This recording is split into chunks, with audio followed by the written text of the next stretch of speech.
As Gaddafi's rotting, bullet-riddled corpse is buried in a secret location in the Libyan desert, conveniently preventing an independent autopsy and investigation into his murder, disturbing revelations have come to light concerning Britain's role in the torture of the colonel's former enemies.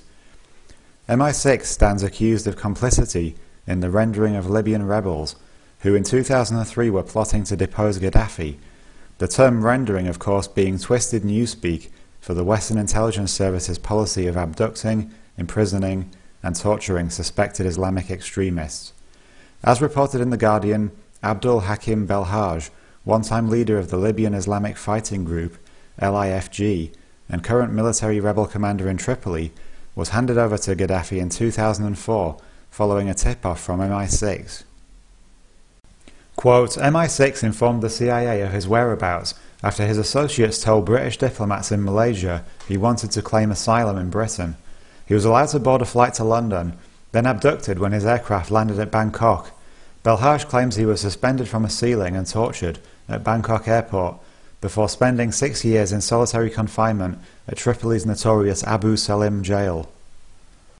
Relations between Gaddafi and the West had improved significantly after Libya's agreement to halt its nuclear weapons program in 2003, an agreement which was shortly followed by Tony Blair's infamous oil deal in the desert. Britain designated Belhaj's rebel LIFG a terrorist organisation in 2003, further helping the colonel by rounding up his opponents and obligingly delivering them to Tripoli to suffer the very human rights abuses recently cited as justification for Gaddafi's removal. As well as being tortured and held for years in solitary confinement, Belhaj alleges that his pregnant wife was beaten by agents of the Libyan regime. Belhaj's anti-Gaddafi rebel associate Sami al-Sadi was also rendered and tortured with the apparent complicity of MI6. After living in exile in China and being led by MI5 to believe they had approved his moving to London, in March 2003, Sadi and his family travelled to Hong Kong. There they expected to be interviewed by British diplomats. Instead, they were forced onto an Egyptian airliner and rendered to a prison in Tripoli. The Guardian details the abuses alleged by Sadi's family, which included his wife Karima and their 4 young children aged between 6 and 12. Sadi's wife and children were held for over 2 months, where they were interrogated in the knowledge that their father was being tortured nearby. Kadaya, now 19, says, "The British government speak of human rights and justice. Why were they involved with Gaddafi?" she asked. "The British knew too well that we would be mistreated and could be killed. The people who put us through this should be held accountable.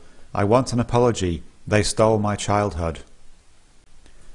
Tony Blair had landed in Libya for his first meeting with Gaddafi 2 days before the Sadi family's MI6 instigated abduction. Both Belhaj and Sadi have launched legal action against the British government and intelligence services. 30 such cases alleging complicity in rendition and torture have been launched against Britain. Legal action which Justice Secretary Kenneth Clarke is trying to suppress by introducing legislation that will establish secret court hearings when the UK's intelligence agencies are sued. In a further twist, it's alleged that the rendering of Belhaj, Sadi and other anti-Gaddafi rebel leaders actually strengthened al-Qaeda and aided groups attacking British forces in Iraq. British intelligence believe that by rendering and removing moderate elements of the rebel leadership, rank-and-file members were pushed into supporting broader and significantly more extreme anti-Western goals than those held by the LIFG.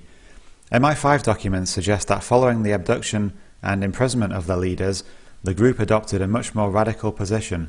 Quote, "The extremists are now in the ascendancy," the paper said, and they were pushing the group towards a more pan-Islamic agenda inspired by AQ, al-Qaeda.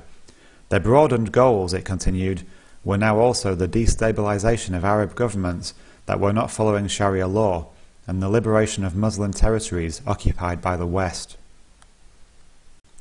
In summary, due to their increasingly close relationship with Gaddafi in pursuit of lucrative Libyan oil contracts, the West aided in the rendition and torture of his enemies.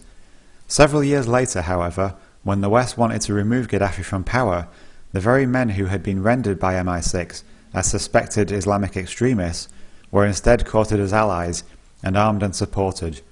Gaddafi's suppression of a rebel uprising in Benghazi, of which Britain several years ago would presumably have approved, instead became the excuse for NATO's intervention, which has caused widespread death, destruction, and instability in Libya. Considering the West's concern for human rights abuses, the reason given for military action in Libya, one wonders how NATO will be dealing with the newly empowered rebels in light of allegations of atrocious war crimes having been committed.